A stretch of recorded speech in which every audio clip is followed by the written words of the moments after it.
Hey everybody, hope you're having a great day. We are still in When Your Days Are Dark, God is Still Good by Gary Zimak. Today we're going to take a look at chapter 4, When Others Mess Up, and this is the story of Joseph.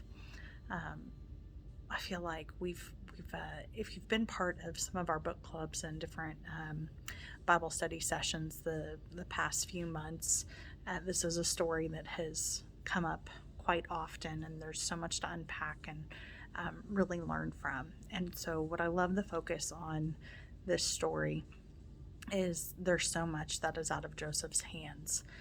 So as we start to examine this, we find that Joseph is the favorite of his father, and there's a lot of jealousy amongst his brothers, and they basically sell him to the Ishmaelites and fake his death to his father.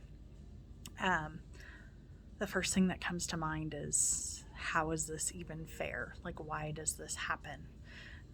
And then again, there's accusations of him with Pharaoh's wife, and really it's her coming on to him, and he gets thrown in prison.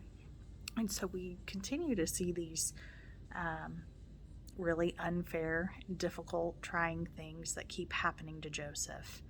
And it's kind of like, is this guy ever going to get a break? And finally he does. And we don't know too much about Joseph's feelings throughout all of this, but we can definitely take away that he, in the end, is trusting of God and God's plan.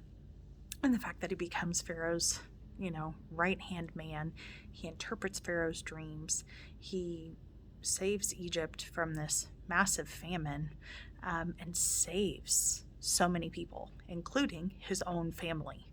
And so, again, we look at this example of evil done to him, maybe from his brothers, these horrific things that he just continues to endure, but through it, goodness keeps getting revealed to him. And as we look at this, God had rewarded him by being able to interpret these dreams for Pharaoh, and really Pharaoh listening to him and what was best for Egypt at the time. And long story short, he saves his own family. His brothers come to realize that, we screwed up. We're at his mercy because he has the grain. He's the one who can save us. And his father gets his son back.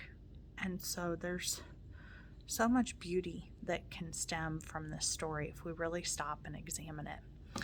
And I kind of jumped, to the end conclusion at the very beginning when I was making notes and writing all of this. And the very first thing I wrote down is the age-old line we all hear, life isn't fair.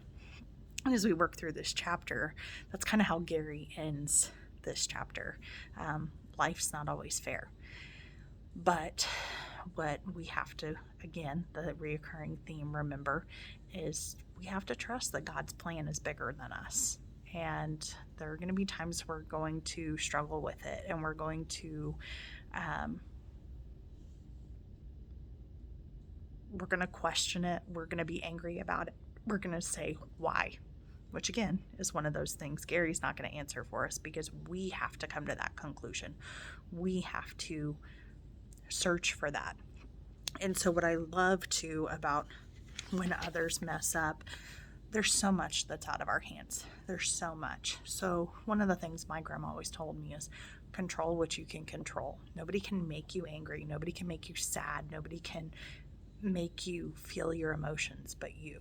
You have the power. You have the control to decide how you're going to handle a situation. And one of the other big things that I really took away from this chapter was Joseph's ability to forgive. So when his brothers came to him, he's like, he could hold this over their heads. He could do all of these things. And he's like, no, I'm going to provide for you and your families. And what an act for him to do that. And I stop and think, would I have been strong enough to endure everything Joseph did, handle it the way he did, and then also forgive those who had turned against me and turned on me? So that underlying, when we're always looking for somebody to blame when something goes wrong, that's kind of our human instinct. Joseph didn't do that in this case, and he took the route of forgiveness, which is just, again, exactly what Christ asks us to do.